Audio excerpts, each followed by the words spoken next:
இங்கே நீதித்துறை சார்ந்து நம்முடைய மரியாதைக்குரிய கல்யாண் பானர்ஜி அவர்கள் குறிப்பிட்டார். நீதித்துறையிலே ஒரு வழக்கு மனு தாக்கல் செய்யப்பட்டால் பதிவு செய்யப்படுவதற்கு எவ்வளவு நாள் ஆகிறது, பதிவு செய்யப்பட்ட வழக்கு விசாரணைக்கு வர எவ்வளவு மாதம் ஆகிறது, விசாரணைக்கு வந்த வழக்கு தீர்ப்பு வருவதற்கு எத்தனை ஆண்டு ஆகிறது என்று மரியாதைக்குரிய கல்யாண் பானர்ஜி அவர்கள் குறிப்பிட்டார்கள். எங்களது அனுபவம் அதற்கு நேர் தலைகீழானது. சமீபத்தில் சென்னை உயர்நீதிமன்றத்தின் மதுரை கிளையினுடைய ஒரு வழக்கு நவம்பர் 7ஆம் தேதி மனு தாக்கல் செய்யப்பட்டு 10ஆம் தேதி பதிவு செய்யப்பட்டு டிசம்பர் 1ஆம் தேதி தீர்ப்பு வழங்கப்பட்டு விட்டது. வெறும் 20 நாளில் ஒரு வழக்கு பதிவு செய்யப்பட்டு தீர்ப்பு வழங்கப்படுகிறது. அதுவும் அந்த பிரச்சனை நூற்றாண்டுகளாக நீதிமன்றத்தில் விவாதிக்கப்பட்டு பலமுறை தீர்ப்பு வழங்கப்பட்ட பிரச்சனை. நீதிபதிகளின் சாயல் தீர்ப்பில் விழுவதை போன்ற சாபக்கேடு வேறு எதுவும் இல்லை. தனக்கு அந்த பிரச்சனையில் ஒரு கருத்து இருக்கிறது என்றால் அதிலிருந்து விலகி வேறொரு நல்ல நீதிமான் விசாரிக்க வேண்டும் என்ற நாகரீகத்தை நீதித்துறை தவறவிட்டு கொண்டிருக்கிறது என்பதை மிக அதிர்ச்சியோடு இங்கே நாங்கள் பதிவு செய்ய வேண்டும் என்று கருதுகிறோம்.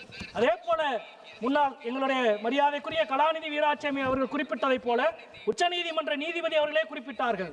சட்டம் இயற்றுகிற இந்த அவையில் போதுமான நேரம் எடுத்து விவாதிக்காமல் அவசர கதியில் நீங்கள் சட்டம் இயற்றுவதால் எவ்வளவு புதிய பிரச்சனைகளை நீதிமன்றங்கள் சந்தித்துக் கொண்டிருக்கிறது என்று சொன்னார்.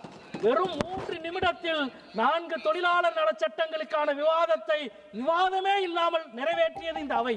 140 கோடி மக்களில் பலாயிரம் கோடி தொழிலாளர்களுடைய வாழ்க்கையை தீர்மானிக்கிற மசோதாவை கூட எந்த விவாதமும் இல்லாமல் இங்கே நிறைவேற்றினோம்.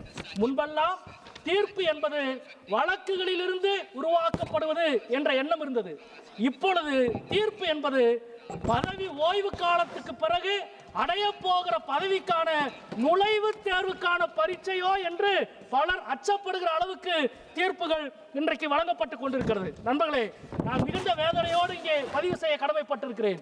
7 ஆண்டுகள் ஆகிவிட்டது. நானெல்லாம் நாடாளுமன்ற உறுப்பினர் ஆகி 7 ஆண்டுகளில் இந்த அவையிலே ஆளுங்கட்சி முன்வைத்த மசோதாவை எதிர்க்கட்சி விவாதத்தின் பெயரில் சொல்ல ஏதாவது ஒன்றையாவது நீங்கள் ஏற்றுக்கொண்டு சட்டமாக்கி இருக்கிறீர்களா?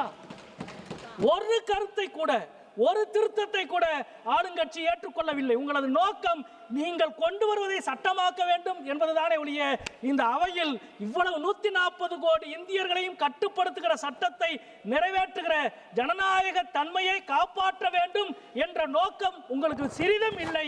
எனவே உங்களது இந்த சட்ட திருத்தத்தை முற்றிலுமாக நான் எதிர்க்கிறேன் என்பதை சொல்லி முடிக்கிறேன். வணக்கம்.